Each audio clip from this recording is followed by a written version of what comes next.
Audio Jungle.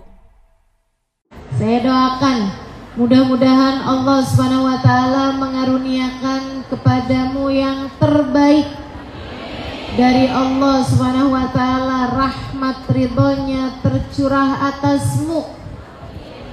Semoga semua yang hadir di majelis ini rezekinya dilapangkan, hatinya diluaskan, kuburnya nanti diterangkan, di akhirat nanti dibahagiakan, di sisi Allah Subhanahu wa taala mendapatkan kelimpahan rahmat dan karunia, mendapatkan ampunan, mendapatkan anugerah yang luar biasa dan dari Nabi kita Muhammad.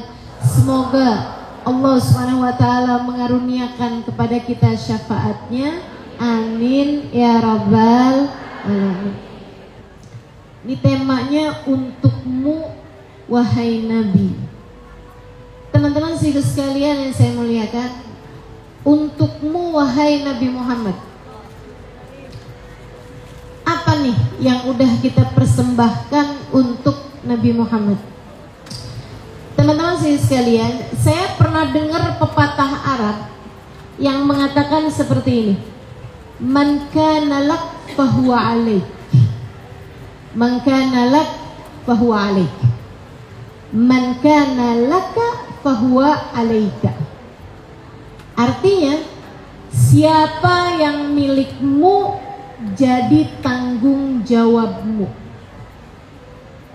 Siapa yang milikmu jadi tanggung jawabmu. Ada orang nih, kamu kenal tetangga-tetanggamu, orang-orang di sekitarmu.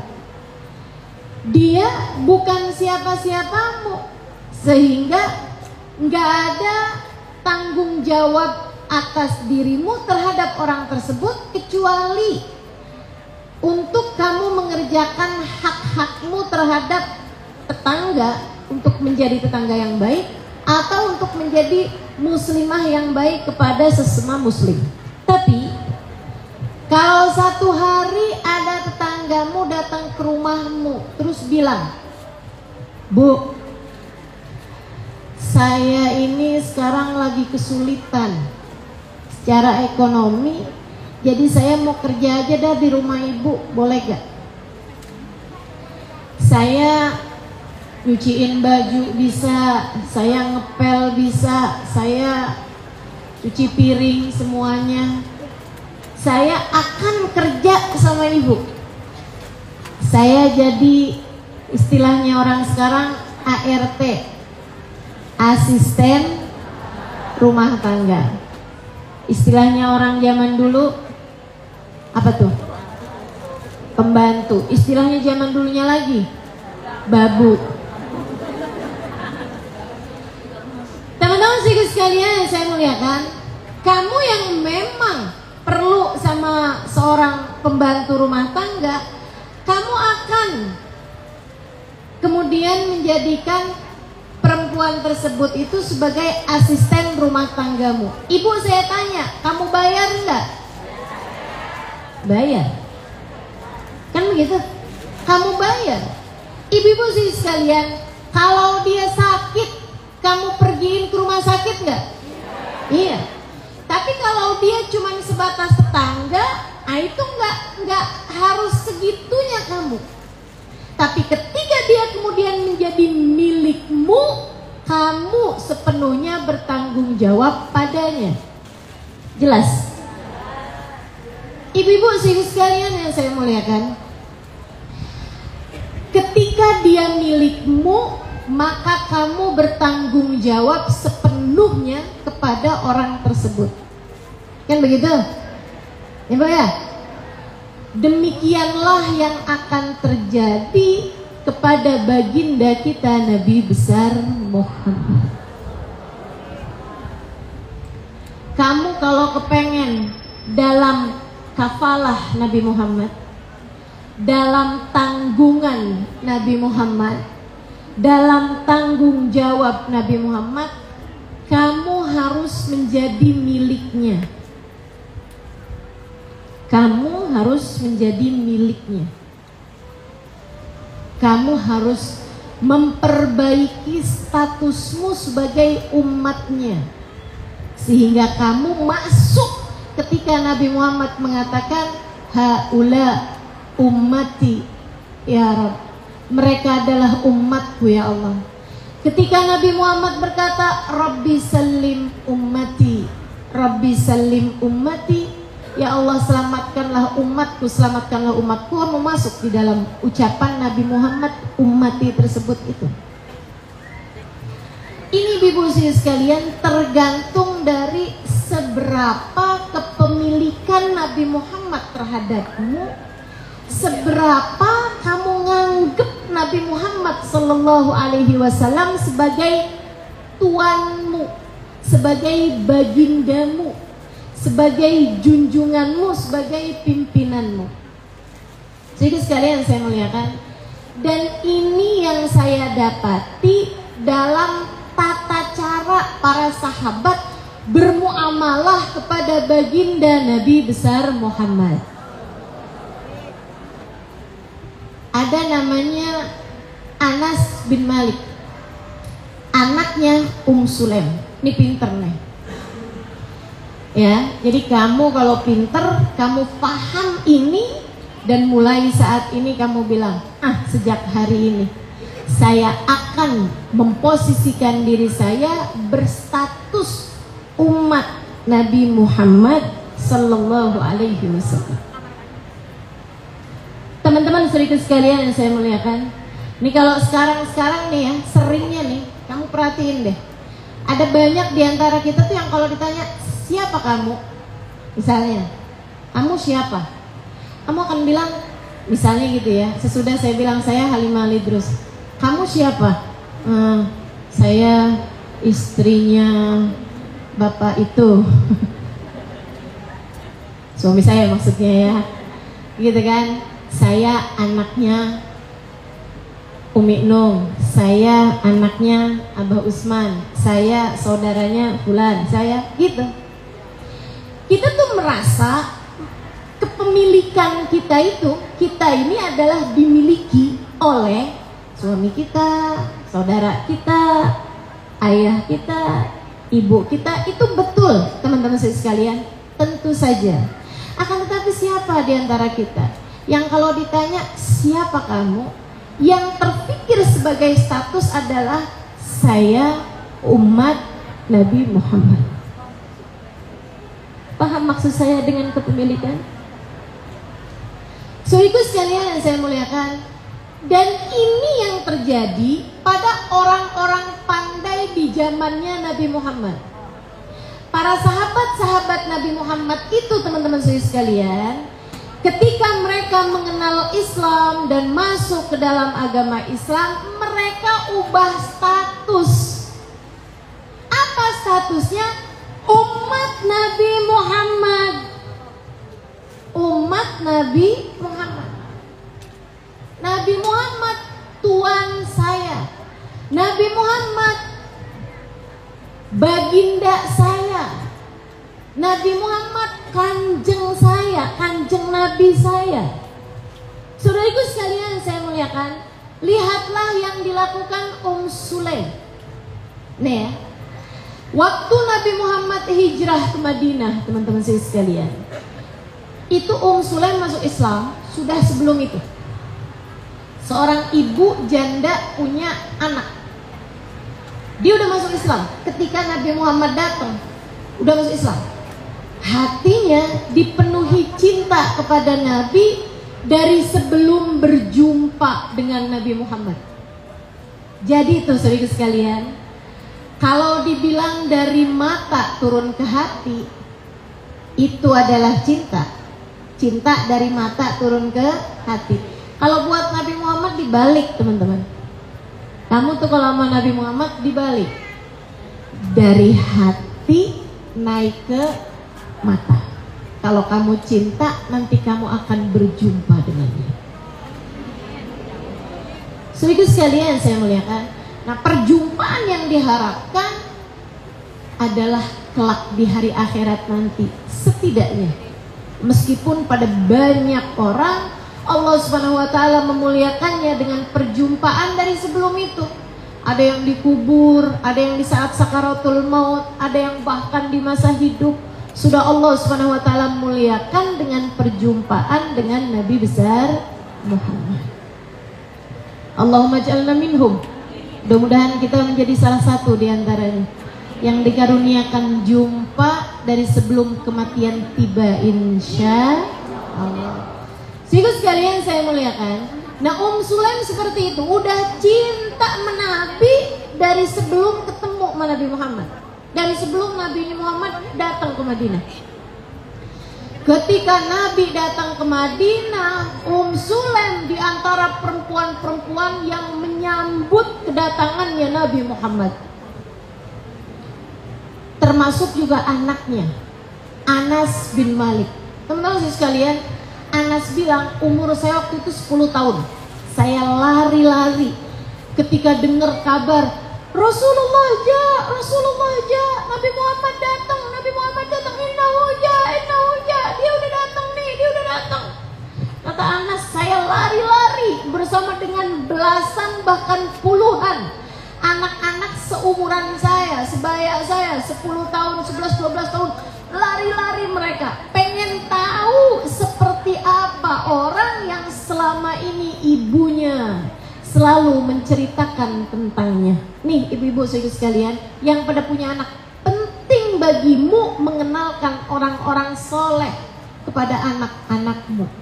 Penting bagimu mengenalkan guru-guru kepada anak-anakmu. Penting bagimu mengenalkan para ulama-ulama kepada anak-anakmu, teman-teman. Sebab seperti yang tadi saya sampaikan, cinta itu datang bukan dari mata turun ke hati, akan tetapi dari hati naik ke mata.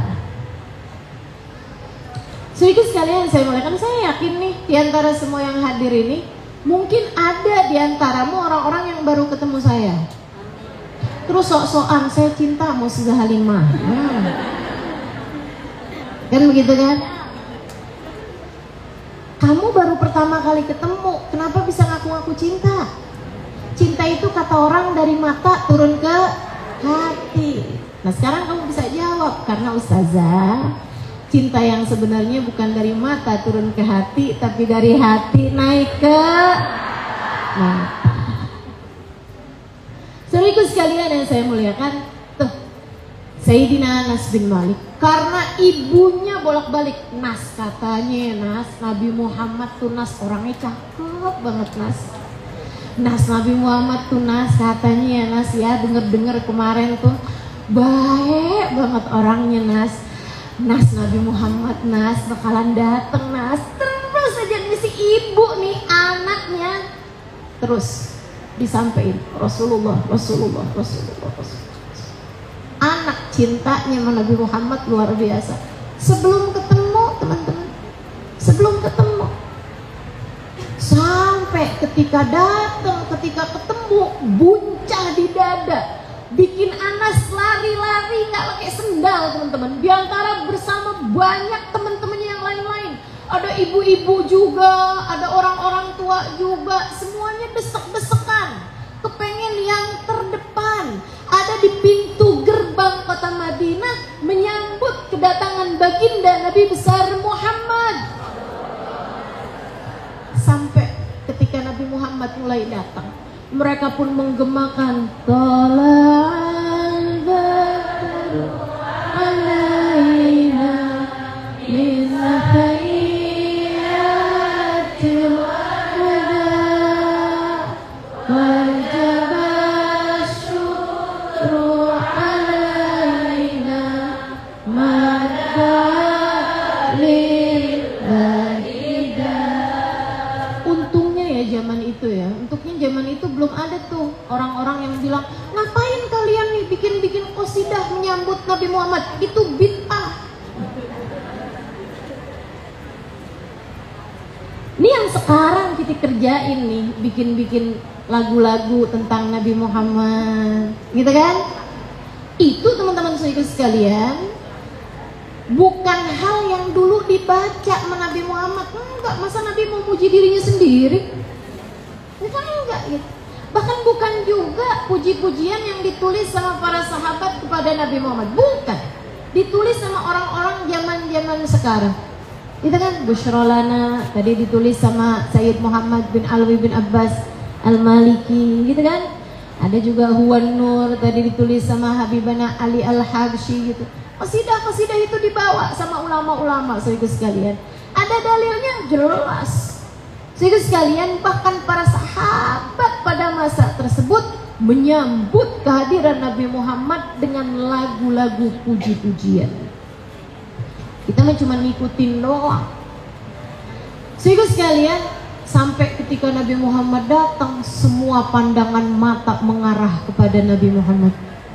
Anas sampai cerita, ini dari bagusnya ibunya ngenalin ya teman-teman saya sekalian.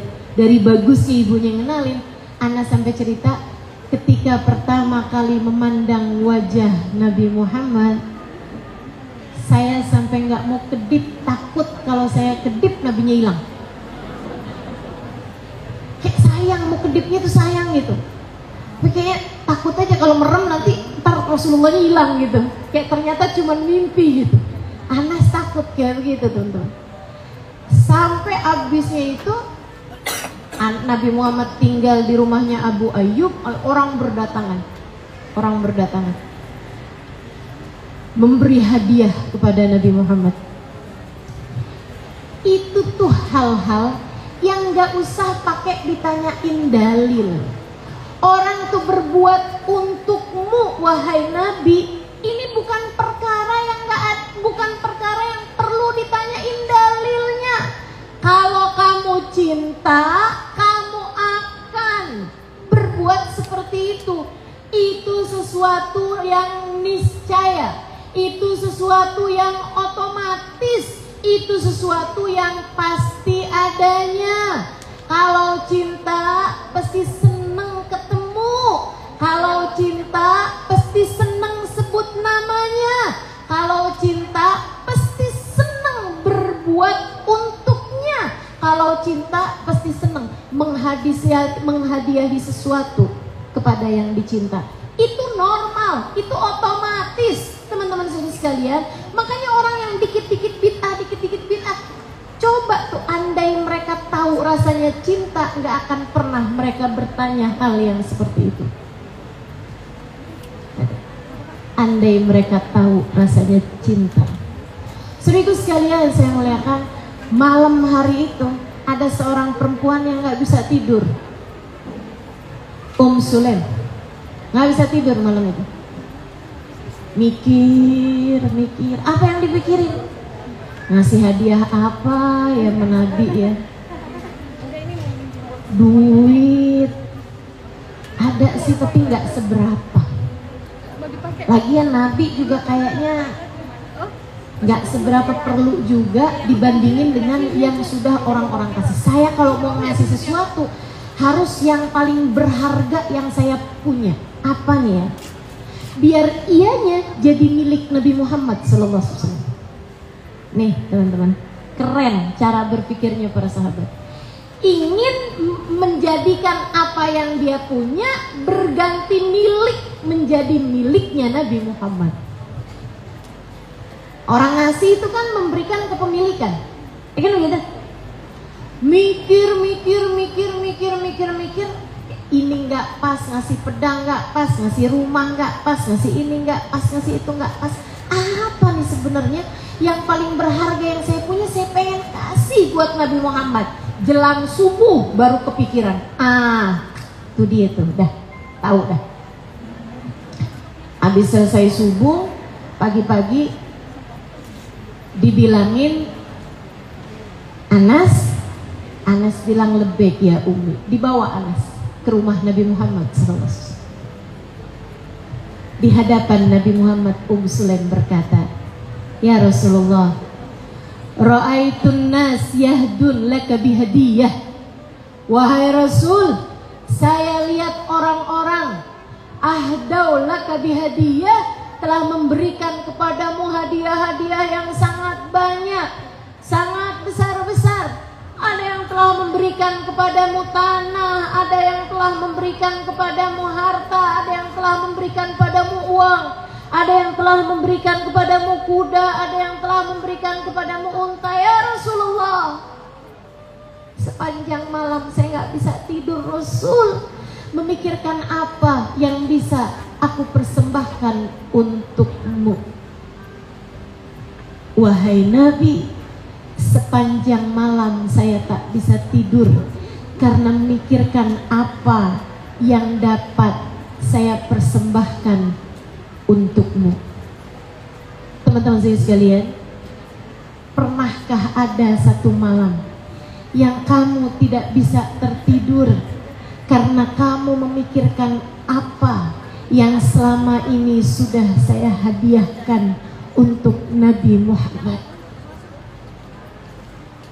Atau nggak usah semalam deh, pernahkah ada 1-2 jam yang kamu berpikir apa yang sudah saya persembahkan dalam hidup ini untuk Nabi Muhammad?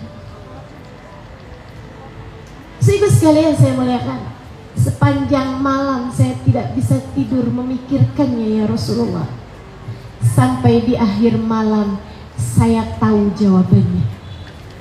Ya Rasulullah, jika saya menghadiahkan kepadamu sesuatu tersebut haruslah yang paling berharga yang saya punya. Wahai Rasul, saya tahu apa yang paling berharga yang saya punya. Apa itu, kata Nabi Muhammad, tanya sama Sulaim. Apa wahai Sulaim? Anak saya Anas, wahai Rasulullah, ambillah ia untukmu. Nabinya yang bingung sekarang. Kasih hadiah anak umur 10 tahun. Wahai Sulaim, saya dikasih anak ini buat apa Sulaim? Terserah engkau wahai Rasulullah. Rasul, ini anak saya Rasulullah paling cerdas di antara teman-temannya, paling pintar di antara teman-temannya, paling rajin di antara yang lainnya. Ya Rasulullah, ambillah ia untukmu. Dia pintar Rasulullah, sigap, rajin, semuanya dari Rasul. Saya udah besarkan dia dengan baik. Dia adalah terbaik yang saya punya wahai Rasulullah. Ambillah ia untukmu. Terbaik yang saya punya, teman-teman. Apa hal terbaik yang kamu punya? Pikirkan, kalau kamu punya harta, bagaimana caranya agar sebagian hartamu menjadi milik Nabi Muhammad? Sehingga sekalian saya muliakan, jika kamu punya kecerdasan, gimana caranya agar sebagian kecerdasanmu atau bahkan seluruh kecerdasanmu kamu gunakan untuk Nabi Muhammad? Jika kamu punya suara yang bagus, kayak ustazah-ustazah di samping-samping saya, bagaimana caranya menjadikan suara indahmu untuk Nabi Muhammad? Jika kamu punya pemikiran, pakai pemikiran tersebut untuk Nabi Muhammad. Kamu punya tenaga, pakai tenagamu. Kamu hadiahkan buat Nabi Muhammad. Lebih daripada itu semuanya, teman-teman saya sekalian, saya kasih tahu apa yang paling berharga yang kita punya. Hati. Cinta di hatimu, persembahkan buat Nabi Muhammad. Kalau ia jadi milik Nabi Muhammad, teman-teman, man kana lak fahuwa alaik. Siapa yang menjadi milikmu, ia akan menjadi tanggung jawabmu. Kalau apa yang kamu punya, kamu persembahkan buat Nabi, ia menjadi milik Nabi, maka akan berada dalam tanggung jawab Nabi Muhammad. Dan Nabi Muhammad tidak akan pernah menyia-nyiakan tanggung jawab beliau. Innaha hafidul wada'ah. Nabi Muhammad sahibul amanah, orang yang paling bisa ngejalanin amanat, paling bertanggung jawab. Nabi Muhammad sallallahu alaihi wasallam. kayak Anas nih, dengerin ceritanya. Apapun wahai Rasulullah, dia sekarang sudah menjadi milikmu. Bawa pergi perang silakan wahai Rasul. Nabi bilang, Sulaim, kalau saya bawa pergi perang, pedang masih lebih tinggi dari Anas. Begitu masuk kancah peperangan, ya udah langsung ditebas pedang, dan nggak ada gunanya lagi nih Anas. Ya kalau gitu terserah engkau wahai Rasul, pokoknya untukmu ya Rasulullah. Sedikit sekalian saya muliakan, Nabi kemudian mikir liatin Anas. Kamu bagaimana Anas? Lebih ya Rasulullah, saya akan mengerjakan apapun yang kau perintahkan wahai Rasul. Kalau gitu tinggallah bersamaku wahai Anas. Cucikanlah bajuku, bersihkan ruanganku, habiskan sisa makananku, cucikan piringku, kerjakan semua urusan-urusan rumah tanggaku. Lebih ya Rasulullah Sa'di, lebih wahai Rasulullah. Anas menyambutnya dengan senyuman bahagia. Nabi Muhammad menyambutnya dengan bahagia. Sulaim melepaskan Anas dengan penuh kebahagiaan. Ibu-ibu yang pada berat kalau anaknya pergi mondok, udah paham sampai sini? Bu, itu hatimu tuh kalau masih maju mundur kan, kuatin dengan pemikiran untuk Nabi Muhammad. Hadiah buat Nabi. Makanya Bu, jangan suka nakutin anak memondok pesantren. Ibu-ibu nih, ibu-ibu sono sih sebenarnya. Kalau kamu bandel nih nak, ntar mama pesantrenin. Ada tuh yang di sono, mana gini. Masya Allah, Masya Allah. Terus gini nih, ada banyak orang-orang di sono ya, anaknya kalau nggak diterima di sekolah favorit, anaknya kalau nggak naik kelas, atau anaknya kalau bandel dipesantrenin. Kalau anaknya pinter, wah udah tuh dilesin, dikumonin. Waduh, pokoknya suruh belajar ini itu urusan-urusan dunia dah. Bahasa Mandarin dengan pemikiran, oh masa depan nih bahasa Mandarin nih terkenal nih. Bahasa Inggris kecil-kecil udah nggak boleh ngomong pakai bahasa Indonesia. Luar biasa, ada tuh yang modelan kayak gitu tuh. Masya Allah, Masya Allah. Teman-teman sekalian, emang nggak boleh? Sudah boleh. Siapa bilang nggak boleh? Tapi nggak pernah ada jaminan, karena anakmu jadi tanggung jawab. Bu, menurut kamu pinteran mana dalam jagain tanggung jawab, kamu atau Nabi Muhammad? Bagusan mana jagain amanat, kamu atau Nabi Muhammad? Nabi Muhammad pasti. Kalau kamu punya anak cerdas-cerdas, minta dia untuk belajar ilmu agama biar pinter. Kita perlu laki-laki pinter-pinter. Kita lebih perlu lagi perempuan pinter-pinter untuk urusan agama. Bu, saya nih sering jalan, ibu-ibu saya sekalian. Saya sering nanya sampai pelosok-pelosok. Di sini ada dokter, ada ustazah. Di sini ada penjahit, ada ustazah. Emang kenapa ustazah, bajunya robek? Di sini ada tukang bangunan, ada ustazah. Tapi kalau saya tanya, di sini ada ustazah yang bisa baca kitab gundul gitu, yang bisa ngerti ilmu agama dengan benar. Bahkan kalau saya tanya, di sini ada nggak ustazah yang ngerti tafsir Al-Quran? Hampir semuanya teman-teman sekalian, banyak banget daerah-daerah yang bilang nggak ada ustazah. Jangankan ustadzah, ustadz pun nggak ada. Banyak, meskipun ada banyak juga daerah yang memiliki ustadz atau ustazah, teman-teman sekalian. Betapa negeri ini ataupun negeri-negeri yang lain krisis para ustadzah-ustazah. Nah, saya tahu nih, kekurangan ustazah ini tidak hanya melanda di Indonesia, akan tetapi juga melanda negara-negara tetangga. Buktinya saya masih diundang ke sana. Kalau udah penuh kan, udah tercukupi kan, nggak lagi diundang-undang nih. Teman-teman saya sekalian yang saya muliakan, nah ini krisis teman-teman saya sekalian, kurang kita, kurang banyak jumlahnya. Jadi saya sangat menyarankanmu melakukan yang dilakukan oleh Sulaim, teman-teman saya sekalian. Kalau kamu punya anak kayak Sulaim tuh, ini cerdas ya Rasulullah, ini pintar wahai Rasulullah, ini rajin wahai Rasulullah, ambillah ia untukmu wahai Rasulullah.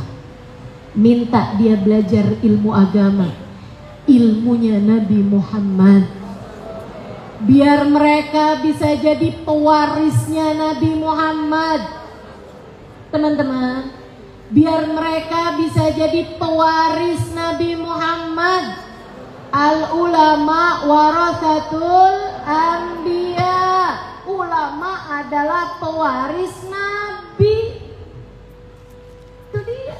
Jangan kalau nggak naik-naik kelas di pesantrenin.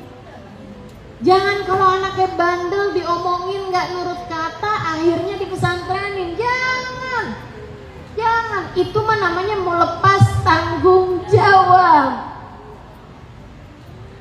Saudara sekalian saya muliakan, maka Anas pun mulai tinggal bersama Nabi Muhammad, berkhidmah kepada Nabi Muhammad, nyuciin baju Nabi, ngabisin sisa makanan Nabi. Dan ibunya Sulaim sukacita.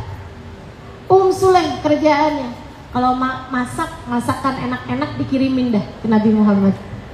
Ya Rasulullah, saya masakan enak Rasulullah untukmu. Bukan buat anaknya, enggak, untuk Nabi Muhammad sallallahu alaihi wasallam. Nabinya makan disisain buat Anas. Anas, ini adalah masakan ibumu.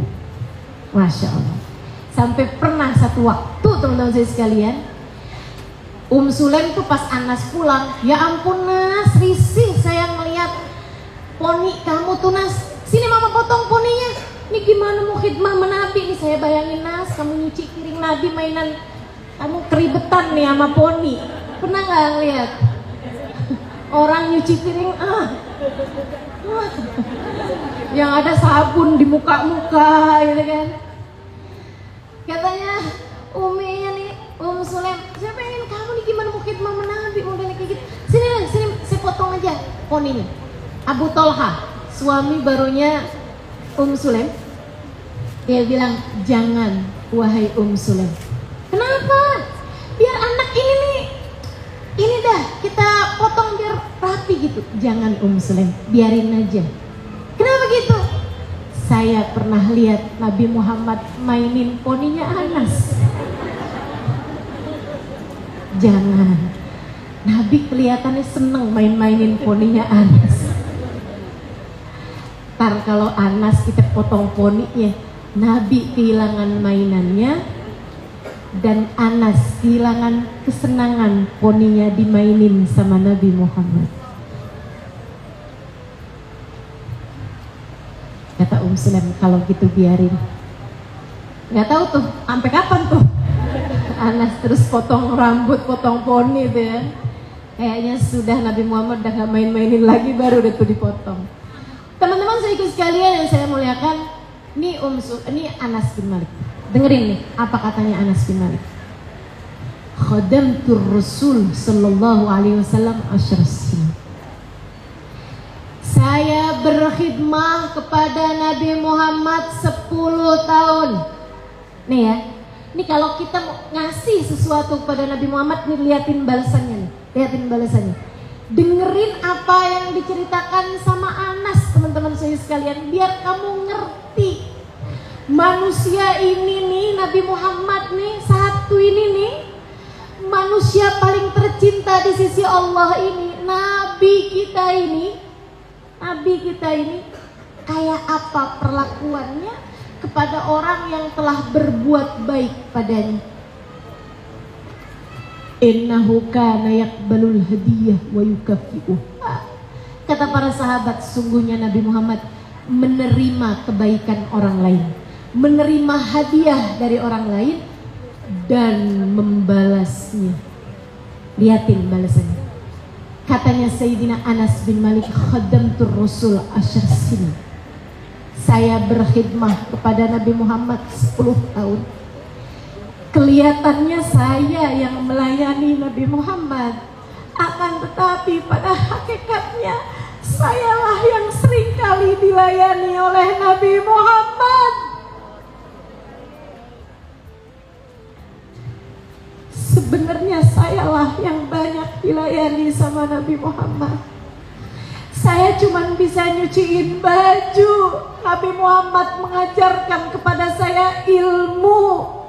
Saya cuma bisa bersihin sandal Nabi Muhammad. Nabi Muhammad menuntun langkah saya menuju surga.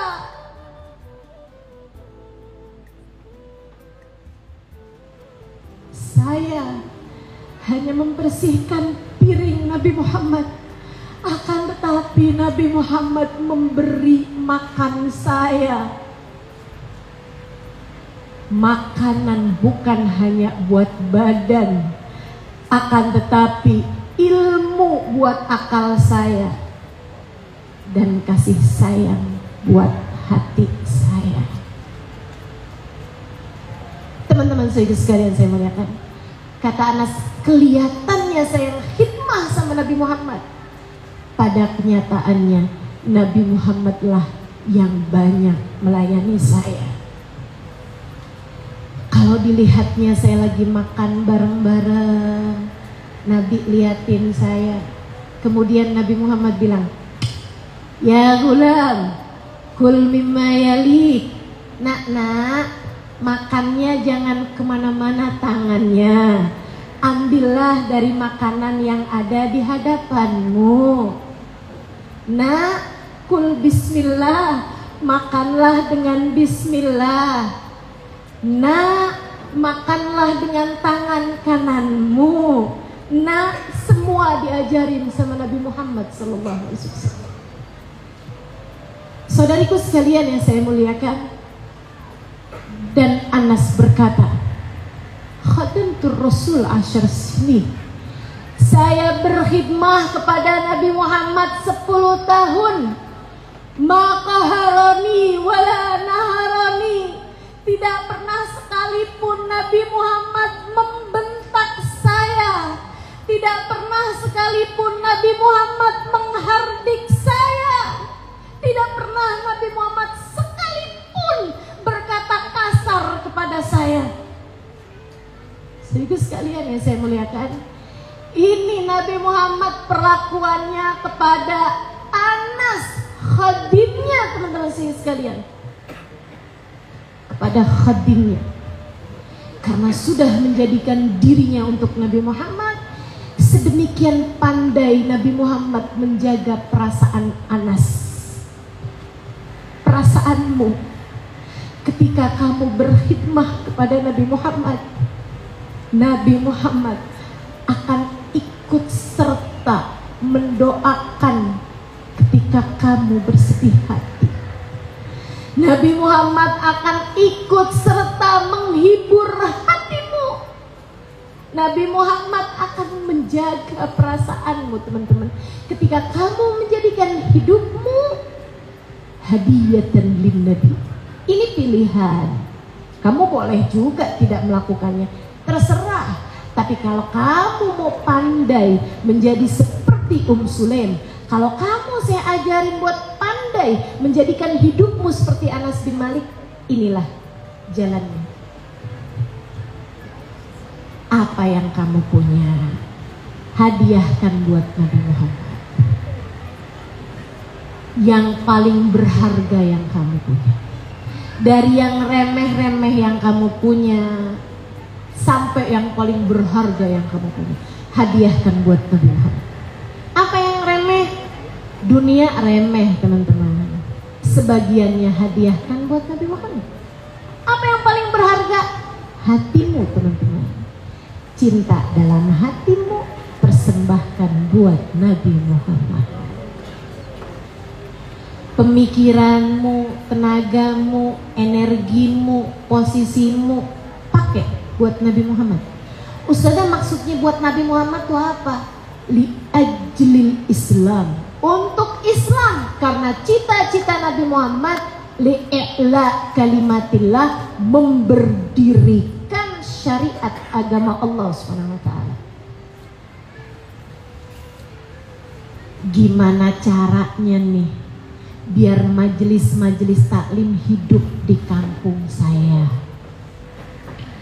Gimana caranya nih biar anak-anak yang gak mampu bersekolah pada bersekolah di kampung saya? Gimana caranya nih biar umat Nabi Muhammad yang gak pada ngerti baca tulis Al-Quran pada ngerti baca tulis Al-Quran?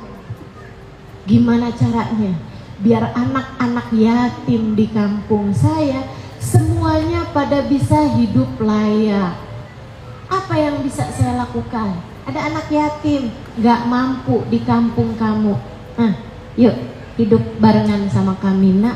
Kamu rapikan kehidupannya li ajlin Nabi sallallahu alaihi wasallam, buat Nabi Muhammad sallallahu alaihi wasallam. Sebab bu, anak yatim dari umat Nabi Muhammad itu jadi anaknya Nabi Muhammad. Katanya Nabi Muhammad, ana abul yatama wal aramil, saya adalah bapaknya anak-anak yatim dan bapaknya janda-janda miskin. Nabi Muhammad bapaknya. Jadi kalau kamu ikut serta menanggung nafkah mereka, artinya kamu telah ikut serta menghadiahkan sesuatu untuk Nabi Muhammad. Artinya kamu telah berbuat sesuatu buat Nabi Muhammad. Teman-teman saudariku sekalian yang saya muliakan, saya sudah mengerjakan itu. Mudah-mudahan ikut serta yuk bareng-barengan. Saya ketika tahu saya lumayan cerdas nih waktu saya kecil dulu, apa nih yang bisa saya kerjain dengan kecerdasan saya? Saya mikir gitu, apa yang bisa buat manfaat. Saya memutuskan untuk belajar di pondok-pondok pesantren bersama dengan pelajaran dari guru-guru bikin saya ngerti bahwa apa yang kita punya itu akan menjadi begitu berarti ketika dipersembahkan kepada yang semestinya. Allah wa Rasuluh, Allah dan Rasulnya. Allah dan Rasulnya. Kamu berada dalam jalan ini, artinya kamu berada dalam jalan Nabi Muhammad untuk menuju kepada Allah Subhanahu wa ta'ala. Ayo, yuk, mulai sekarang. Udah tuh, apa-apaan hadiahin aja buat Nabi Muhammad. Profesi kamu, apapun aja, jadikan itu buat nyari cintanya Nabi Muhammad. Ustazah, profesi saya cuman sebagai seorang istri. Ini saya ajarin. Ustazah, profesi saya cuma sebagai seorang istri. Gimana caranya saya melakukan sesuatu buat Nabi Muhammad? Yang ada saya ngerjain sesuatu buat suami saya, Ustazah. Ya saya tahu itu. Makanya kamu tuh gampang sakit hati. Itu sebabnya kamu gampang cemburuan. Itu sebabnya kamu suka kepo ketika suami lagi pegang HP.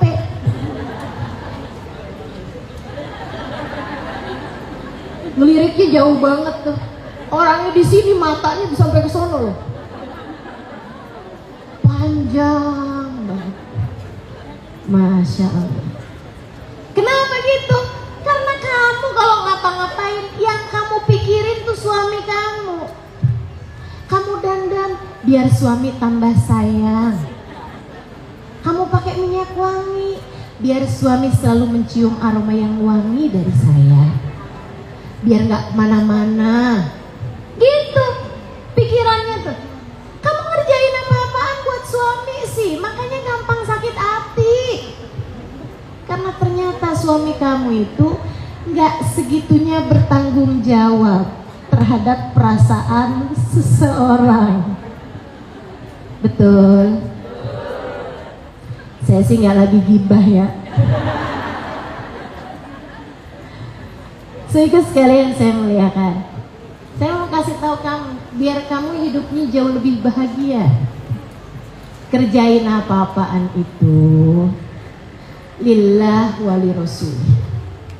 Nyari ridhonya Allah, nyari cintanya Rasulullah. Enak hati kamu. Kamu kalau bikin baik sama suami kamu, bukan nyari cintanya dia, tapi nyari ridhonya Allah. Allah tuh ridho sama istri-istri yang solehah. Sampai dibikin istri tuh kalau solehah surganya deket. Surganya deket. Sama Allah tuh dibikin istri tuh kalau solehah surganya deket. Gimana tuh? Ayyuma mra'atin matat wa zawjuha 'alaiha radin adkhalaha Allahul jannah. Istri kalau dia meninggal dunia, suaminya ridho kepada dia, maka Allah dengan mudah memasukkannya ke dalam surga. Ini yang bilang amin, doain dirinya mati duluan sebelum suaminya. Ini ya kan ya. Makanya saya liatin ada yang bilang amin, ada yang maju mundur amin. Saudara sekalian yang saya muliakan, nih kan, istri yang solehah, surganya deket. Dan subhanallah teman-teman saya sekalian, surganya deket itu sama Allah udah ditunjukin. Katanya Allah Subhanahu wa taala, ad-dunya mata wa khairu mata'iha al-mar'atu salihah. Dunia tuh ada senengnya. Dunia tuh ada surganya. Ada surga di dunia. Dan sesurga-surganya dunia, seindah-indah kesenangan di dunia adalah istri yang solehah. Kamu ketika solehah jadi bagian dari surga. Tapi istri yang solehah adalah istri yang ketika melakukan kebaikan buat suaminya tidak hanya mengharap cinta dari suaminya, akan tetapi nyari ridhonya Allah. Saudara sekalian, nah terus saya kasih tahu, Nabi Muhammad itu senang sama istri-istri yang solehah kepada suaminya. Sampai Nabi ngasih pesan sama kita nih. Ini kalau kamu memposisikan diri sebagai umat Nabi Muhammad, kamu kalau ditanya kamu siapa? Saya umat Nabi Muhammad. Dengerin nih katanya Nabi Muhammad SAW tentang posisimu itu. Kata Nabi Muhammad, "Fanduri ilaih fa innama huwa jannatuki wa naruki." Perhatikan betul bagaimana caramu memperlakukan suamimu, sebab suamimu adalah surga bagimu jika kamu taat baik kepadanya, kamu memuliakannya, dan neraka bagimu jika kamu menyia-nyiakannya.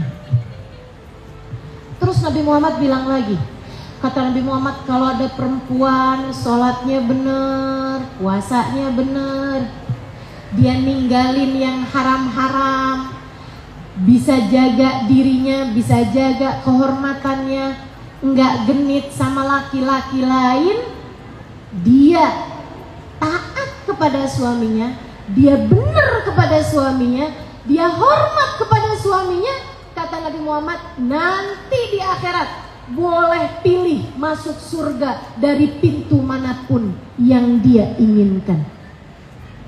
Teman-teman saudara sekalian, saya ketika dengar hadis itu, saya bilang bismillah, saya ingin belajar jadi istri yang solehah. Kenapa gitu? Karena saya kepengen di akhirat nanti boleh masuk dari pintu surga manapun Yang saya inginkan, saya akan mencari surga yang di sana ada Nabi Muhammad sallallahu alaihi wasallam. Boleh masuk dari pintu surga manapun yang saya inginkan. Artinya saya ingin nyari pintu surga yang di dalamnya terdapat Sayyidah Fatimah, yang di dalamnya terdapat Sayyidah Khadijah, yang di dalamnya terdapat Sayyidah Aisyah. Dan saya yakin surga-surga yang seperti itu gak layak dimasuki perempuan yang tidak solehah, perempuan yang menyia-nyiakan suaminya, perempuan yang suka ngomong kasar kepada suaminya, perempuan yang suka ngomel-ngomel kepada suaminya, perempuan yang suka marah-marah kepada suaminya, perempuan yang ketika dia lihat suaminya sedang tidur, dia pun mulai kemudian mencari WA dari laki-laki yang dia ketemu tadi di saat acara reuni. Kemudian nanya, kamu udah makan malam? Saudaraku sekalian yang saya muliakan, wanita yang seperti ini tentu tidak layak untuk bisa masuk surga yang di sana terdapat Nabi Muhammad. Maka untukmu yang mencari cinta Nabi Muhammad, untukmu yang ingin berbuat sesuatu kepada Nabi Muhammad, untukmu yang ingin dihadiahi kebersamaan dengan Nabi Muhammad, sebagai seorang istri, jadilah istri yang solehah bagi suamimu. Setiap kali kamu kepengen marah-marah sama suami, ingetin, saya umat Nabi Muhammad, saya umat Nabi Muhammad. Ngerti? Ngerti? Tiap kali kamu kepengen nyambung hubungan sama laki-laki yang bukan suamimu, bukan mahrammu, untuk sekedar ya lumayan kalau ada transferan lain selain dari suami saya. Teman-teman saudaraku sekalian, ingat, kamu umat Nabi Muhammad. Setiap kali kamu ingin berbuat sesuatu yang tidak baik pada suamimu, menyembunyikan uang yang kamu temukan saat nyuci baju suami.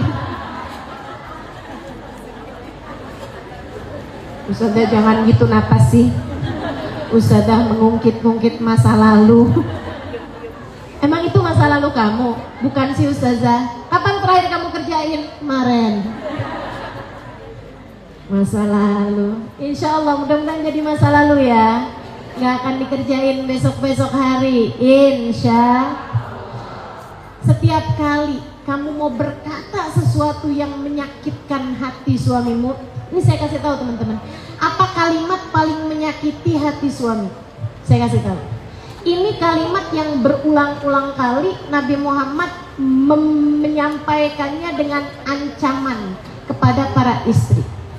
Ayyuma imra'atin qalat ma ra'aitu fika khairan qat tahwi biha fi nari jahannam sab'ina kharifan. Kata Nabi Muhammad, kalau ada seorang perempuan ngomong gini nih sama suaminya, bakal membuat dia terjerumus neraka jahanam 70 tahun lamanya. Segitunya sih Nabi emang gak sayang apa sama kita nih para istri. Nabi justru karena sayang padamu, ngasih tahu kepadamu betapa kata-kata itu dapat sangat menyakiti hati suamimu, sehingga bernilai neraka 70 tahun lamanya. Apa kalimat itu wahai Rasulullah? Ma ra'ait fika khairan qat.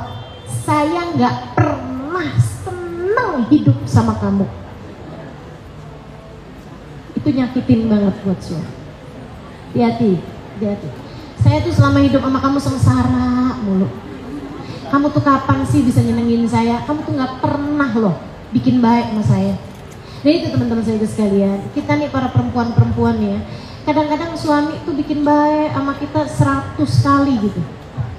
Abis itu dia bikin salah sekali aja, kayak udah hilang semuanya gitu. Kebaikan dia gitu. Ada yang berasa pernah begitu? Kayaknya tuh langsung yang kepikir tuh cuma cerai. Gak bisa nih saya hidup sama dia nih.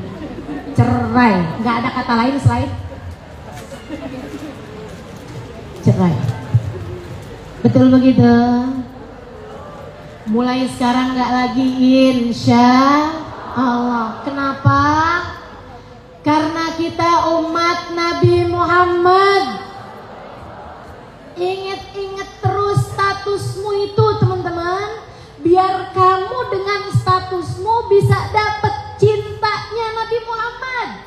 Nabi Muhammad biar ikut bertanggung jawab atasmu.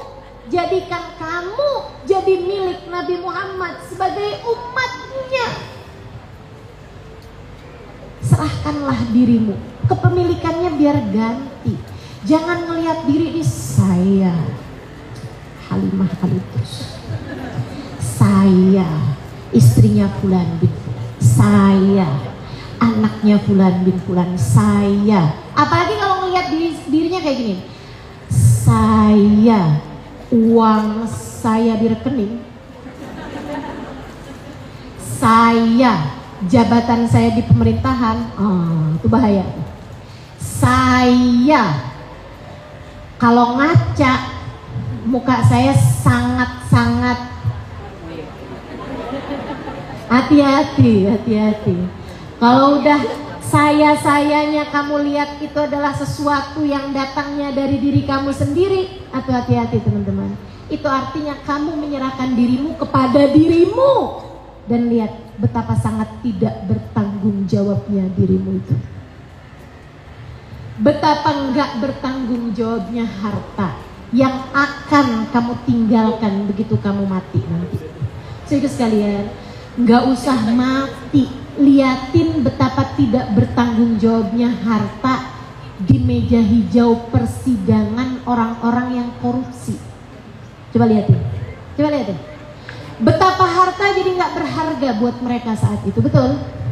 Atau bahkan betapa sangat tidak berharganya harta di meja operasi. Saat orang masuk rumah sakit, ketika dia operasi, bisa nggak gitu? Dok, saya akan bayar dokter seberapapun yang dokter mau, tapi kembalikan gigi saya yang udah tanggal. Bisa nggak? Anggota tubuhmu yang udah rusak, bisa nggak dokter manapun mengembalikannya? Nggak bisa, teman-teman sekalian. Paling digantikan dengan yang baru-baru, dan itu punya nilai yang terbatas. Nggak sama. Gigi palsu sama gigi asli emang sama? Tanyakan sama yang pada ompong giginya. Nggak sama, saudara sekalian. Betapa hartamu tidak akan bertanggung jawab terhadap kesehatanmu. Betapa hartamu nggak akan bertanggung jawab terhadap keselamatanmu di dunia, apatah lagi di akhirat. Kamu pikir yang pada punya duit banyak, itu kalau malaikat Israel datang dia bisa bilang itu, Israel, tenang dulu, tunggu dulu dong, jangan mandi itu dong. 2 miliar gimana? 2 miliar 2 bulan deh, 2 miliar 2 bulan, gimana nih? Bisa kira-kira begitu? Nggak bisa. Saudara sekalian, siapapun, berapapun banyak hartamu, siapapun yang kamu andalkan, tidak akan bisa bertanggung jawab. Akan tetapi kalau kamu berada dalam tanggung jawabnya Nabi Muhammad,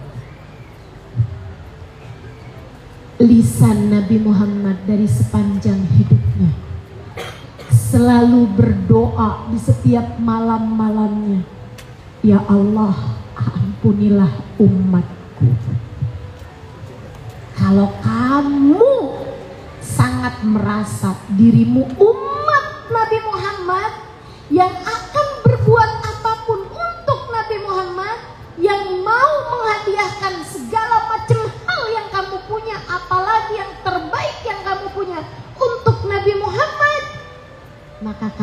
termasuk dalam doa-doa indah Nabi Muhammad ketika Nabi Muhammad dulu berdoa di sepanjang hidupnya, dan jadi doa Nabi Muhammad sekarang dalam alam barzahnya. Kalau sekarang kamu tanya sama saya, Ustazah, Nabi Muhammad lagi ngapain? Nabi Muhammad berjawab kok. Uridat alayya a'malukum wa ana fi gabri. Kata Nabi, nanti kalau saya meninggal dunia, amal perbuatan kalian di umat saya diajukan kepada saya. Umat saya. Seberapa umatnya kamu terhadap Nabi Muhammad? Seberapa kamu menyandang profesi sebagai umat Nabi Muhammad? Ini teman-teman, kalau kamu benar-benar saya umat Nabi Muhammad, berasa banget saya umat Nabi Muhammad. Kamu kok nggak mau bohong, saya umat Nabi Muhammad. Kamu kok nggak mau pakaiannya terbuka, aurat kamu terbuka, saya umat Nabi Muhammad. Kamu kok nggak mau muka kamu ada di media sosial dan dilihatin orang, saya umat Nabi Muhammad. Kamu kok mau sih susah-susah hadir majelis gitu, bahkan dari pagi-pagi sampai segala nginep dirangkas, saya umat Nabi Muhammad. Kamu kok mau berlelah-lelah baca sholawat sampai malam-malam, kamu kok mau sih belajar hadisnya Nabi Muhammad sampai malam-malam, ngapalin Al-Quran sampai malam-malam, saya umat Nabi Muhammad. Kalau kamu sangat merasa umat Nabi Muhammad, Bu, kamu punya anak Bu di pesantren ini semua apa nggak sepi sih, kok kamu mau ngerjainnya? Saya umat Nabi Muhammad. Saya umat Nabi Muhammad. Kamu kok suami kayak begitu tapi kok kamu solehah sekali sesama dia? Saya umat Nabi Muhammad. Saya umat Nabi Muhammad. Teman-teman saudara sekalian saya muliakan, kalau kamu selalu menjadikan profesi sebagai umat Nabi Muhammad alasanmu dalam mengerjakan segala sesuatu, kata Nabi Muhammad, fa in wajadtu khairan hamidtu rabbi. Kalau kalian mengerjakan kebaikan, saya berterima kasih kepada Allah. Fa in wajadtu ghaira dzalik. Kalau saya dapatin kalian mengerjakan kesalahan dan dosa-dosa, istaghfartu lakum rabbi. Aku akan beristighfar buat kalian kepada Allah. Enak jadi umat Nabi Muhammad. Ini sekarang, nanti kalau kamu sakaratul maut, asli. Kalau kamu tanya sama saya, sakaratul maut paling indah tuh sakaratul mautnya siapa? Sakaratul mautnya orang yang ketika sakaratul maut dibukakan hijab, dihadiri oleh Nabi Muhammad. Emang ada? Banyak teman-teman, banyak. Habib Umar mengatakannya. Banyak dari umat Nabi Muhammad ini yang ketika sakaratul mautnya dihadiri oleh Nabi Muhammad. Bu, sakaratul mautmu pasti datangnya. Dek, sakaratul mautmu pasti datangnya. Nak, sakaratul mautmu pasti datangnya. Tapi keadaan kamu di saat itu belum tentu baiknya, belum tentu siapnya, belum tentu kamu bahkan membawa imannya. Akan tetapi, andai di saat sakaratul maut manusia yang syahadat ditolak tanpa menyebutkan namanya, seseorang yang Allah jadikan kunci surga berada di tangannya, ikut hadir di saat sakaratul mautmu, 90% ketakutan itu akan hilang teman-teman. 90% ketakutan itu akan hilang. Bukankah ia adalah pejabat nomor 1 untuk akhiratnya Allah? Bukankah ia adalah manusia paling tercinta di sisi Allah? Bukankah ia adalah ana sayyid walad Adam wala fakhr? Aku adalah pemimpin seluruh umat manusia. Adam wa man dunahu tahta liwa'i yaumal qiyamah. Nabi Adam dan nabi-nabi yang sesudahnya hanya akan berada di belakang benderaku di hari akhirat nanti. Habib Umar bin Habib bercerita, guru saya, mengenai hadis Nabi Muhammad SAW. Man ra'ani fil manam fasayarani fil yaqadha fa inna syaitan la yatamatsalu bi. siapa yang pernah memimpikan aku dalam tidurnya, dia suatu hari nanti akan memandang kepadaku secara nyata, sebab setan tidak ada yang pernah menyerupaiku. Habib Umar berkata mengenai hadis ini, dan kebanyakan yang pernah memimpikan Nabi Muhammad di dunianya, dia akan dihadiri sakaratul mautnya oleh Nabi Muhammad. Saat itu dia akan melihat Nabi Muhammad secara nyata. Adakah kamu salah satunya? Adakah kita menjadi salah satunya? Teman-teman saudaraku sekalian, Nabi Muhammad akan menjadi orang yang paling bertanggung jawab kepada siapapun yang masuk dalam kehadiran umatnya.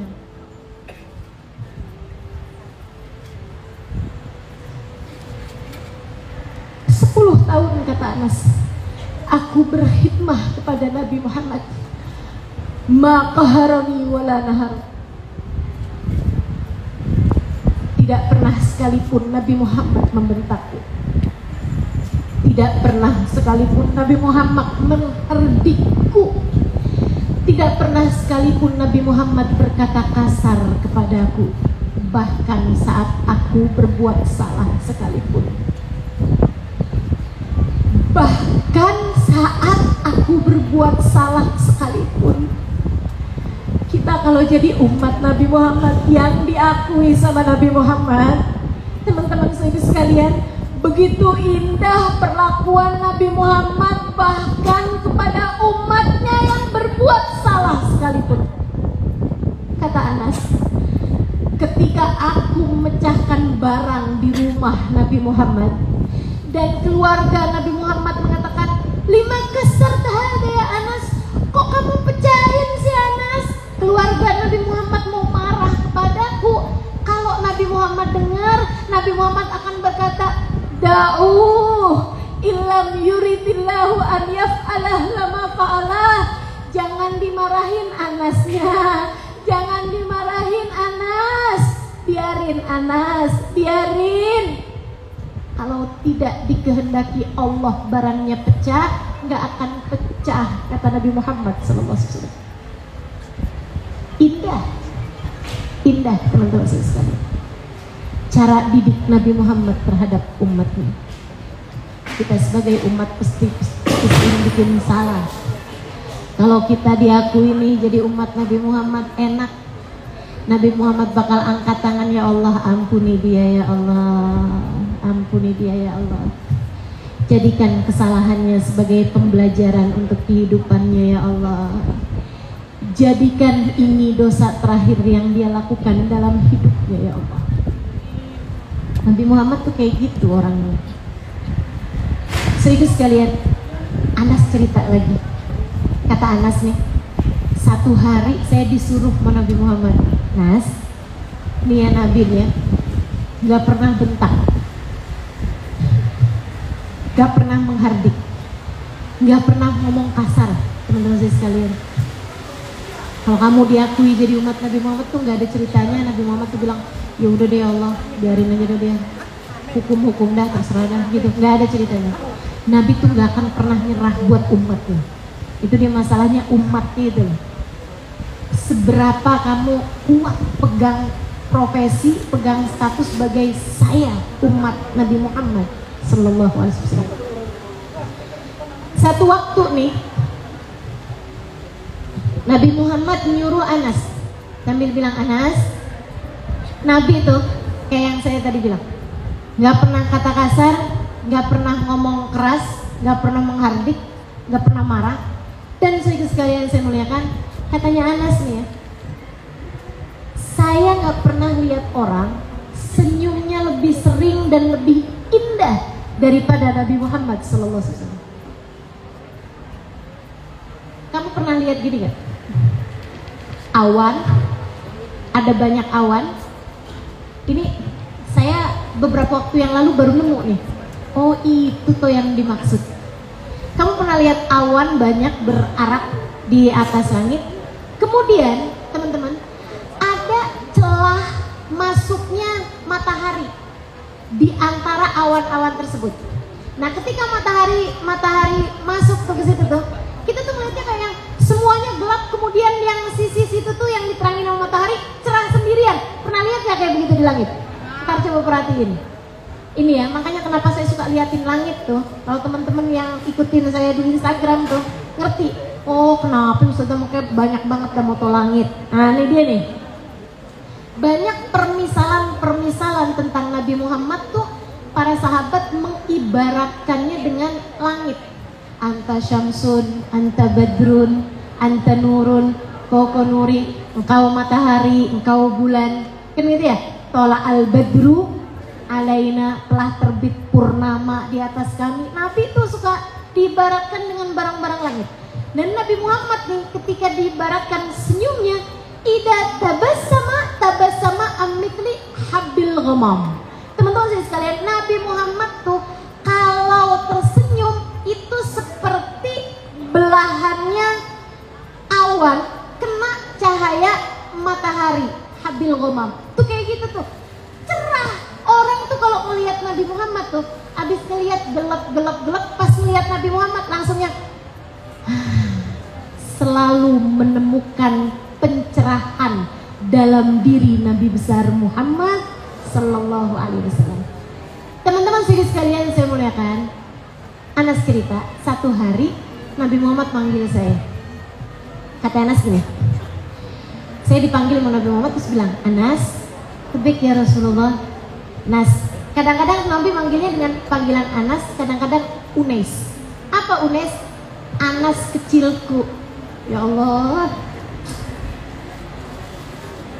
Kalau sampai Nabi ngasih julukan gitu ya, ya Allah, indah bener dah. Anas kecilku, gimana rasanya tuh dipanggil sama Nabi Muhammad kayak begitu? Anas, lebih ya Rasulullah. Nas, kamu pergi ke rumahnya fulan. Sebutin nama Nabi Muhammad, rumah sahabatnya. Lebih ya Rasulullah. Kamu tahu rumahnya Nas? Lebih ya Rasulullah. Ambilkan apa gitu, disebutin nama Nabi Muhammad di tempat orang tersebut. Lebih ya Rasulullah. Tahu surat atau apa gitu, barang penting. Anas, iya Rasulullah. Saya penting banget sama barang itu. Nas, lebih ya Rasulullah. Nabi senyum nih. Anas, iya Rasul.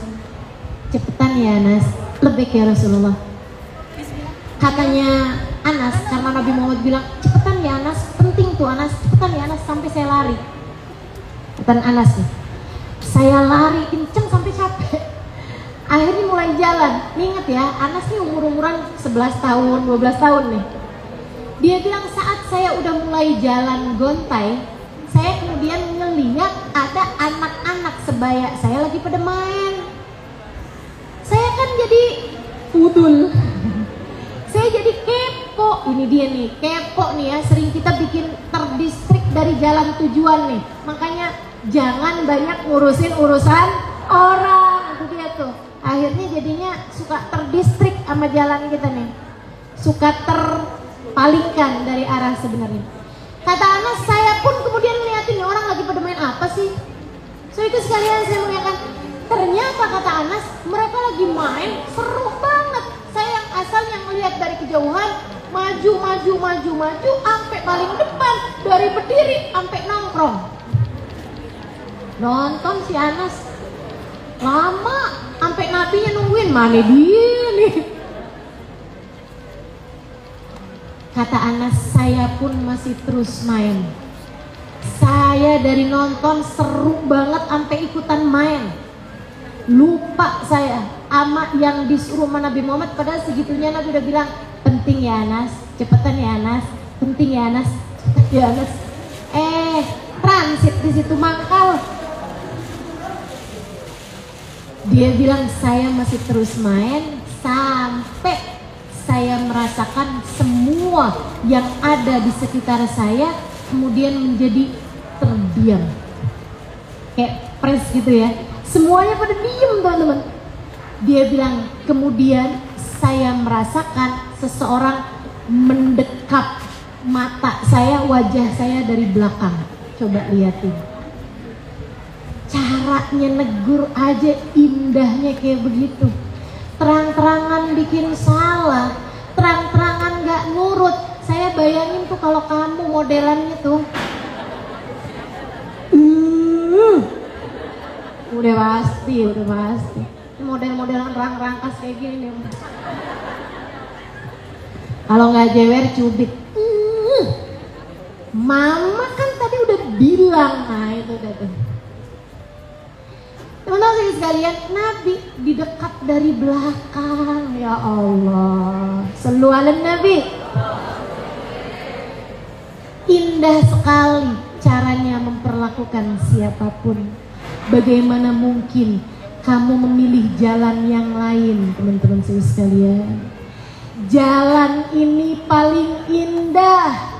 Jalan ini paling indah. Jangan pernah teralihkan dengan keindahan yang lainnya. Kamu hanya sedang ditipu, percaya saya. Jalan selainnya hanya berisi tipuan. Yang katanya indah, yang katanya madu di tangan kanan, sejatinya itu hanyalah racun di tangan kiri.